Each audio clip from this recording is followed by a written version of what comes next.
My name is Dee. I wanted to get on here and discuss something that's rather important to me. And if you have children, I kind of hope that it's a little bit important to you too. By the topic that you can see, it's the physical equaled my son's cancer. I'm not saying the physical caused my son the cancer. I just wanted to kind of clarify that and kind of tell you how we found out and why that we feel that it's very important. I want to try to get this message out there to you. It all started in 2011, November 2011. My son got a letter from school. He was in kindergarten, and in the state of Tennessee, it's required that probably the state anywhere, any state, but that the child gets their physical before they can start school. Well, it's November and he started in August and it's time to get a physical. Well, I got the letter. It was kind of not really nasty, but very stern, stating, Jet needs to get his physical and he needs to get this taken care of ASAP.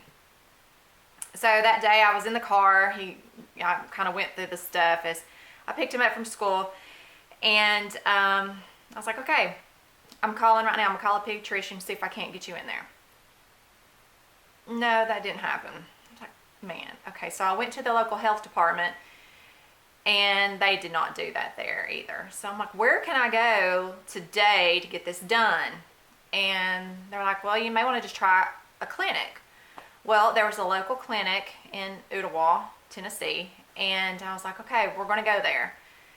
We went there. It was packed.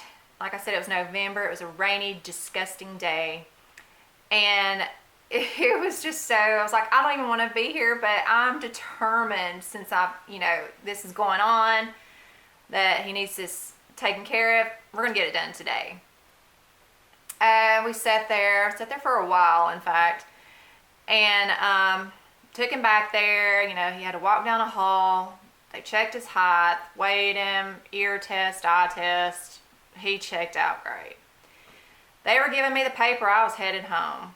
And we were walking out the door, and the nurse practitioner, her name is Casey, and she said, can I just listen to him one more time?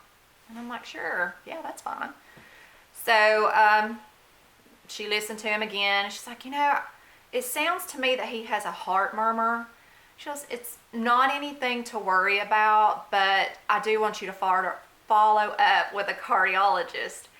And I'm like, sure, but I don't know a cardiologist, And she's like, well, we'll set it up for you, and we'll just, call and give you the information. And I'm like, oh, that sounds great.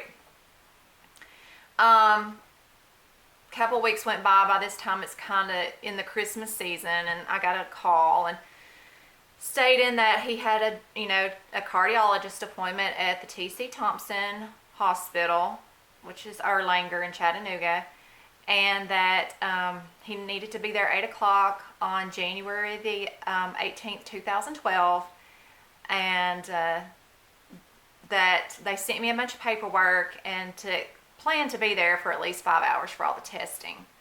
I was like, okay, that's cool. He's going to miss school, but, it'll work out, So that day came. My husband, he worked the night before, so he met us at the hospital. And we're all there. Well, I say me, we all. My husband, Lee, myself, and our son, Jet. He had just turned 6 in November. So he's 6 years old at the time. And they're like, well, we're going to run several tests today just to make sure, if this is a heart murmur, and just make sure everything's okay. And I'm like, yeah, that's fine. No big deal. First thing they're going to do was x-rays. I'm like, okay. So they took us down, got x-rays, came back up. Okay, next we're going to run an EKG. Okay, stuck all these things all over him, ran some tests. Okay, next we're going to do an ultrasound. Okay, that's cool. Went back, did the ultrasound. I've had 2 children, and I've had ultrasounds done on both, and generally don't take very long. Well, we were back there over an hour. And to be exact, it was about an hour and 20 minutes. And I asked the lady who was doing the ultrasound, I'm like, I don't know what promoted me to say this, but I was like, do you see something? And she's like, I see a beautiful heart. That's all she said to me. I see a beautiful heart. She goes, would you like a picture of it? Talking to Jet. And he's like, yeah. So that way he could give it to his girlfriend for Valentine's Day. Well, from there we went back up to the cardiologist's office, and she said, well, not to be alarmed, but I did see they are indicating there was a small mass on his heart, and I would like to do a CT scan. I was like, okay, that's no big deal. Because the November prior, I have an older sister, and she had a mass on the back of her brain. They went in, removed it, and she's fine. So in my mind, it was fine. It was just a mass on his heart. They're going to remove it. Okay, no big deal. Okay, that sounds good. So we went down for the CT scan, and I have two amazing brother-in-laws, and one works in the hospital and one is on the outside of the hospital in another building, but they both came down and, kind of comfort Lee and I, because they heard that, I kind of sent out a memo to everybody that there was a small mass on his heart, but everything's okay. And so they met us there, and, at that point when they're doing the scan, I was kind of bothered just in my heart a little bit, like in my mind, that, sorry, that's my phone.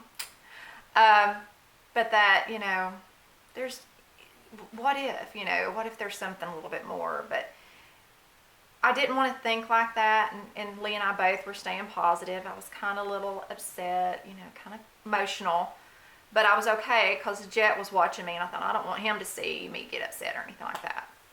So they got done with that, and they're like, well, you can go back to the cardiologist's office, but it's going to be about an hour before we get the results back. So I'm like, that's perfect because we're hungry. We're going to go get something to eat. There's restaurants in the hospital.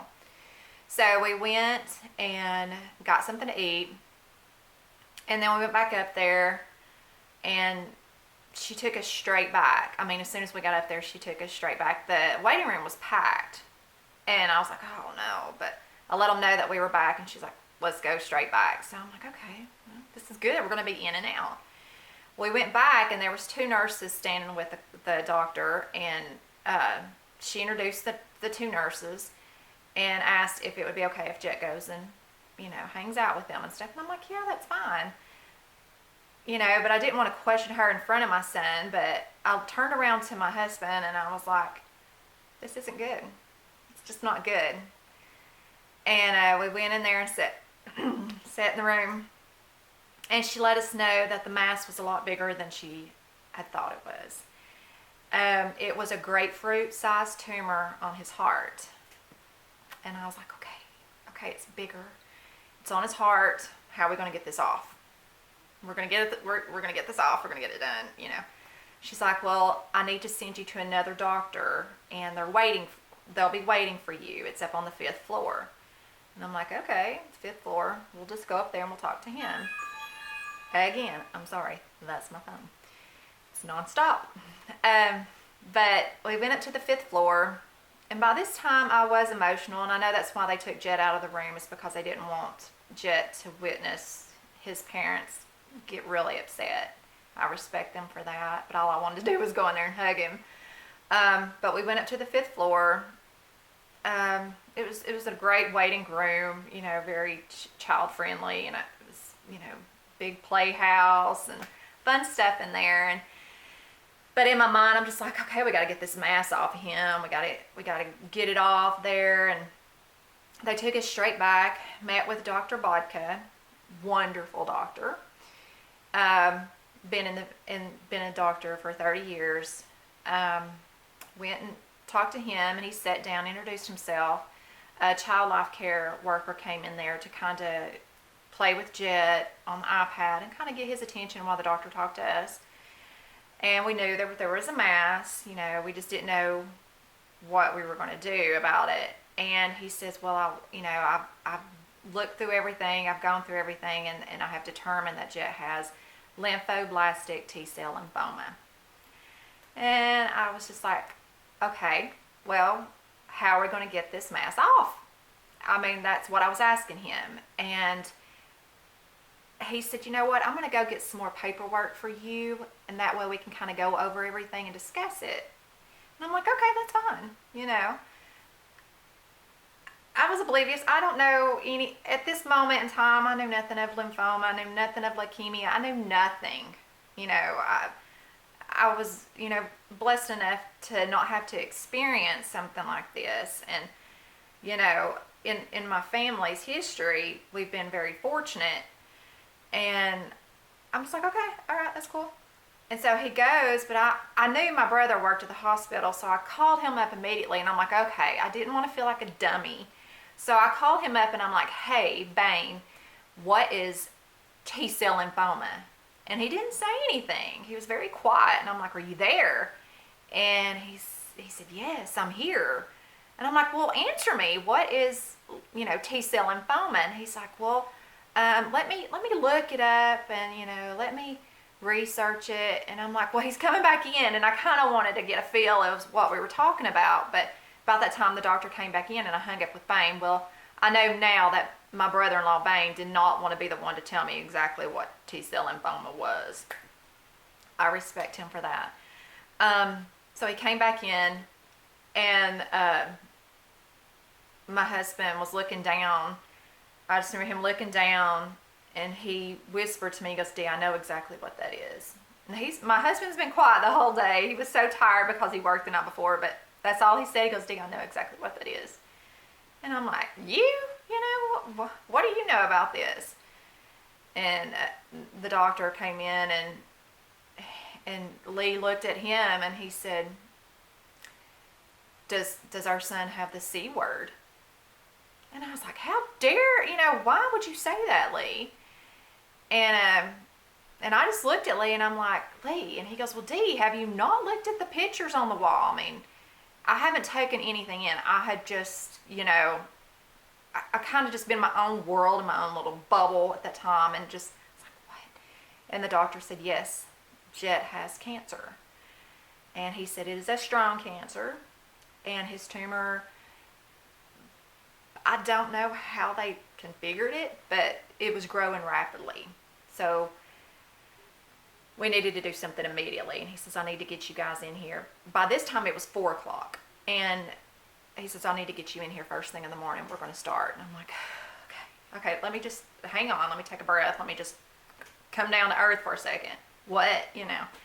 But, you know, we went through that. We've done countless surgeries.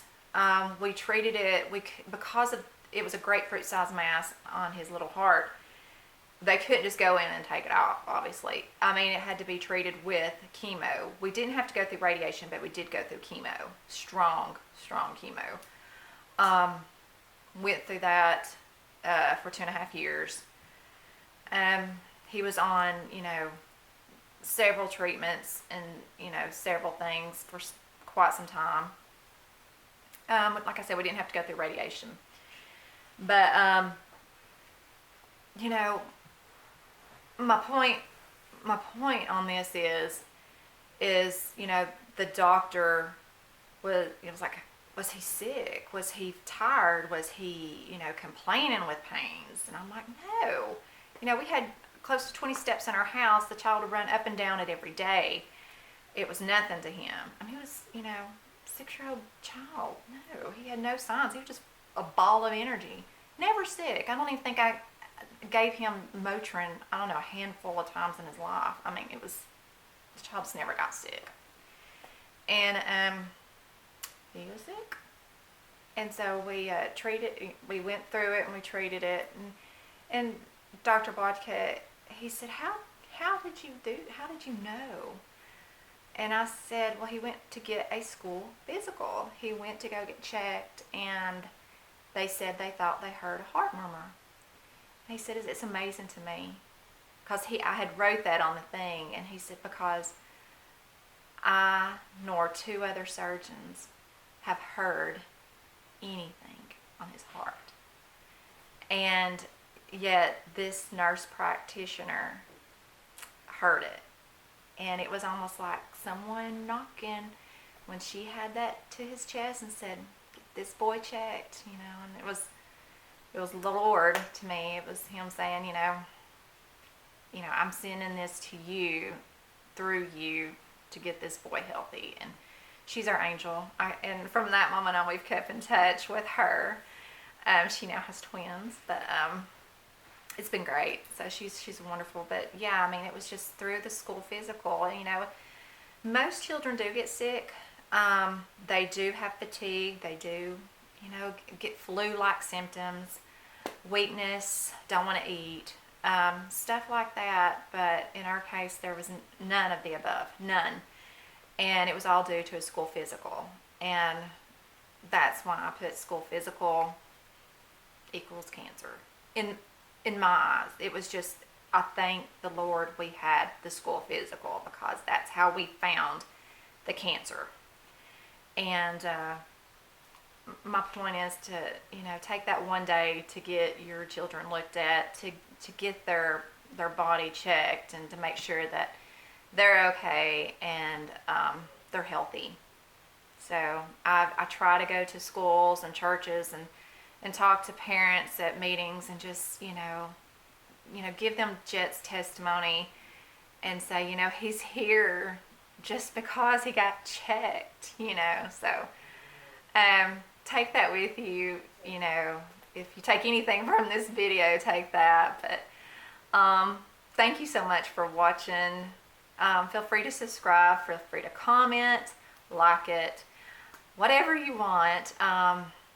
But this will be my first of many. I'm going to be pulling in a lot of my family and just showing you our crazy life and how things have kind of changed since the cancer, and how different things have come into play.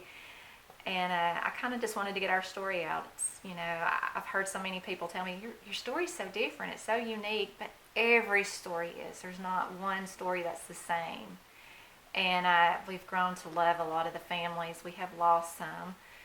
And but everybody's story's different. And it's just amazing to hear how God works with everyone, and how, it's played out. And I'm very thankful for that. So thank you so much for watching, and I will see you guys soon. Love you guys. Bye.